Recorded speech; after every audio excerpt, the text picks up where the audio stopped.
आदाब नमस्कार, मैं सदर सैफी और आप देख रहे हैं हमारा खास बुलेटिन। देश में संपत्ति के नए सिरे से बंटवारे के बारे में बढ़ते राजनीतिक विवाद के बीच सुप्रीम कोर्ट ने बुधवार को कहा कि वह संविधान के अनुच्छेद 39 बी की न्यायमूर्ति बी.आर. कृष्ण अय्यर की 1977 की मार्क्सवादी व्याख्या का पक्ष नहीं लेगा, जिसमें कहा गया था कि एक समुदाय के भौतिक संसाधनों में सामान्य भलाई के लिए नए सिरे से बंटवारे में निजी संपत्तियां भी शामिल होगी। संविधान में राज्य के राजनीति नीति निर्देशक सिद्धांतों के अनुच्छेद 39 बी के दायरे की व्याख्या करने में लगे हुए सीजेआई डी.वाई. चंद्रचूड़ और justice Harikesh Roy, B. Ratnakar, S. Dhulia, J B. Pardiwala, Manoj Mishra, R. Bindal, S B. Sharma और ए.जी. मसीह की 9 न्यायाधीशों की पीठ ने कहा कि वर्तमान पीढ़ी के भावी पीढ़ियों के लिए रखने गए समुदाय संस्थानों और निजी स्वाभाविक वाली संपत्ति के बीच अंतर होना चाहिए।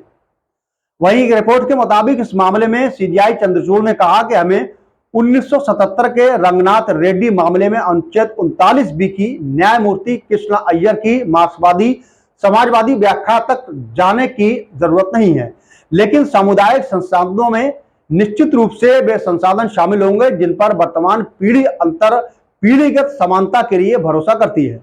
उन्होंने कहा कि इस पर 2 चरम विचार थे। पहला, मार्क्सवादी समाजवादी दृष्टिकोण यह कि सब कुछ राज्य और समुदाय का है।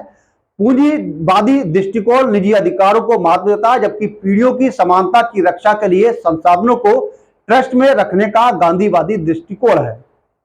संविधान पीठ की ओर से बोलते हुए सीजेआई चंद्रचूड़ ने संकेत दिए हैं कि सामुदायिक संपत्ति में प्राकृतिक संसाधन शामिल हो, जिसका शोषण सुप्रीम कोर्ट की परिभाषा में सतत विकास मानदंडों के हिसाब से होता है, क्योंकि इन्हें वर्तमान समुदाय द्वारा भविष्य की पीढ़ियों के लिए टेस्ट में रखा जाता है।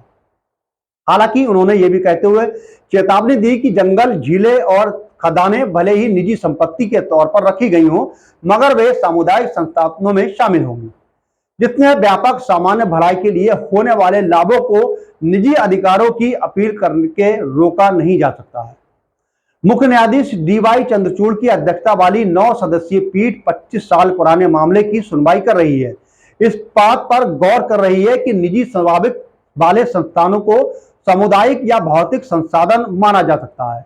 इससे पहले मुंबई के प्रॉपर्टी ऑनर्स एसोसिएशन के सहित विभिन्न पक्षों के वकील ने जोरदार दलील दी।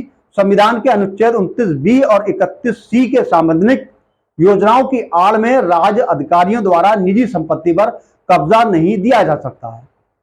वही पीठ विभिन्न याचिकाओं से जटिल कानूनी प्रश्न पर विचार कर रही है।